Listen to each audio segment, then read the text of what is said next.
omuwala oyo boyfriend we kennyini yamwettidde, amukubye n'amuleka mu kkubiro, bagenze okumuddusa okumutwala mu ddwaliro, afiiridde mu kkubo nga bamutwala kumujjanjaba.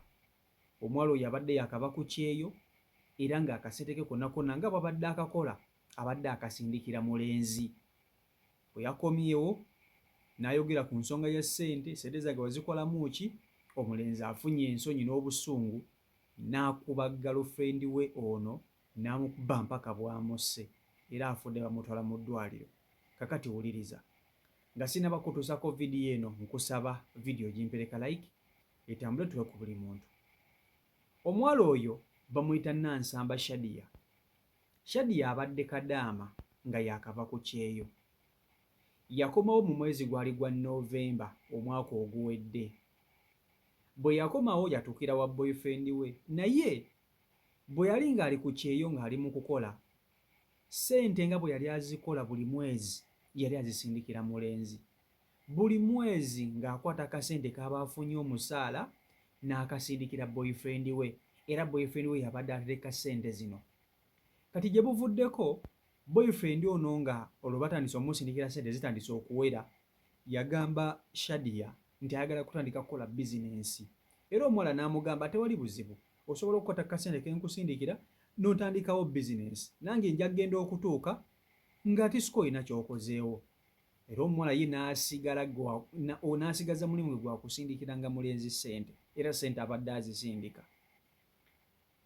Mu kumusindikira ssente omulenzi yatandika okubaako ne byakola. Omulenzi ssente ze baasooka okumusindikira yaggulawo supamaketi, awe bunnamwaya, era supamaketi n'agiteekamu ssente bulungi nnyo, naye nga ssente ezo zaagikozeemu zoono girlfriend we Kadaama Shadia ali ku kyeyo, era supamaketi n'agiteekawo bulungi nnyo weeri. Omwana n'amusindikira ssente, ssente endala ze bamusindikira n'azikolamu saaluuni, era saaluuni nayo weeri eri awo bunnamwaya. Ng'omuwala akola era ayongera kusindikira mulenzi ki? Ng'ayongera kusindikira mulenzi ssente ng'amwesiga, kubanga abadde muganzi we, baali bonna ng'omuwala ono tannaba kuva Uganda kugenda, ne kugamba n'amwesiga n'agamba ono boyfriend wange kufa na kuwona ajja kusobola okunterekera akasente kange bulungi kubanga tweyagala. Buli kimu kyatambula bulungi nga omuwala ono akyali ku kyeyo, era akasente ko yakasindikiranga ddala ebyaddala. Kati munnange lasitiya omuwala ono kontrakiti y'endowooza egenda eggwako, akaseera katuuse ng'agamba akanzireyo e Uganda, ekirungi nti ssente ze mbadde nkola boyfriend wange ate sikalina kyakozeewo, bizinensi alina bw'akoze, bwe nnaaba nzizeeyo e Uganda n'atandikira awo, sijja kusobola kubonaabona. Ng'omuwala ono akwata kkuba akomawo Uganda. Bwe yakomyewo yatuukidde wa mulenzi we, yatuukidde wa boyfriend we, nga babeera bonna ennaku mwezi giwera. Kati jjo ly'abalamu omwana atandika okubuuza omulenzi, nakusindikira akasente naye nga tokanyegako, akasente nga tokanyegako, nga tolina ky'oyogera. Kati omuwala okuva bwe yakomawo, omulenzi ensonga za ssente tazinyegako. Tazinyegako, talina nakyayogera ku nsonga ya ssente. Tagamba nti oba mukyala ssente bwe wazimpa nakolamu bizinensi bwetu ne bweti wa, tayogera. Tamugamba nti oba munnanga akasente wano na wano, nedda, asirise. Babadde bonna okumala kati omwezi mulamba ogwa January bali bonna, ogwa December baali bonna. Omulenzi tanyega ku nsonga yaki ya ssente kiki yazikolamu. Omuwala ng'abuuza boyfriend we, ne mukwano nakusindikira akasente, naye mbadde njagala kumanya akasente ke nakuwa wakakolamu ki, nga tolina kyondaga. Omulenzi ng'asirika, amugamba mbuulira, nakomawo okuva e Uganda nange kennyini sina kyenkola, naye nandiyagadde okumanya ssente kiwazikolamu. Mu busungu obw'ekitalo omulenzi ndowooza yagenze okulaba ng'omuwala ono ayagala kumusuuza ki? Ayagala kumusuuza ttooke, nga ndowooza omulenzi alaba supamaketi gye yakola mu ssente za Kadaama ono, bw'atandika okumugamba nti yiiyo biyinza okumuvaako n'amaliriza ng'ono abitutte naye ng'ate ono Kadaama girlfriend yamubuuza mu mutima mulungi namugamba amubuulira nti ssente zaffe wazikolamu kino nti oba wazikolamu kiri ekyo nkimanyi omulenzi yalowooza nti omuwala ayogera ku kya ssente ayagala kumutwalako bintu byakoze mu ssente ezo naye nga jjukira zino zonna ntuuyo za muwala ntuuyo za Kadaama nga bwe yakolanga akasente ng'ali ku kyeyo bwe yakasindikiranga omulenzi n'akainvestinga mu bizinensi akasente ne kaloka omuwala nga ye akimanyi nti ssente omuvubuka yazikolamu bizinensi atuuse ku gulawundi amugamba omulenzi yeebuzaabuza tayagala kumulaga talina amubuzaabuza omulenzi kye yakoze baggyeemu luyombo ng'omulenzi yeebuzaabuza ne batandika okuyomba from nowhere nakusirikira ssente zange kati nkugamba ondagire gye ziri tolina kyoyogera nange wazirya nga bw'omanyi omuntu nga mufunyemu obutakkanya ku nsonga ya ssente ekyavuddemu nga batandika kulwana nga balyoka balwana nga beekuba nga okimanyi nti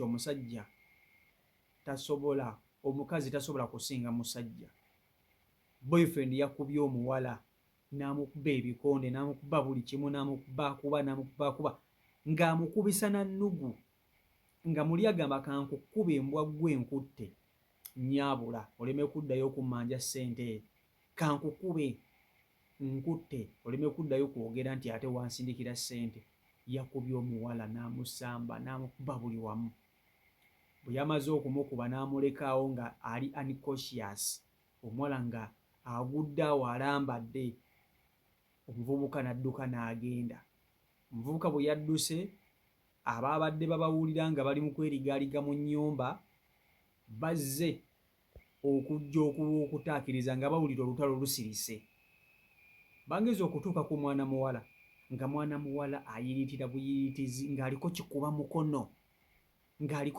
mukono ne bamukwata ne bamuteeka mu mmotoka bamudduse bamutwale mu ddwaliro e Mulago ebyembi baabadde tebannaba na kutuuka Mulago omuwala yafiiridde mu kkubo nga banaatera okutuuka ku ddwaliro n'afa mukazi wattu Shadiya Nansamba ekimussizza ssente ye gye yatuuyanira emyaka gyonna gye yamala ku kyeyo ng'abadde agisindikira mulenzi ng'ekimussizza kukomawo okugibuuza n'abuuza omulenzi nti ssente ze mbadde nkusindikira wazikolamu ki ssente ze mbadde nkusindikira waziteeka wa omulenzi nga tayagala kwogera omulenzi nga yeebuzaabuza ensonyi n'azifuula obusungu nga muli alaba omuwala agenda kumutwalako ebintu by'abadde akozeewo neerabira nti abakugamba muwala nti nze nakolamu kino kino bandibadde bonna era nga batambuza bulamu bulungi mukazi wattu essaawa zino eno zembuyaga ezikunta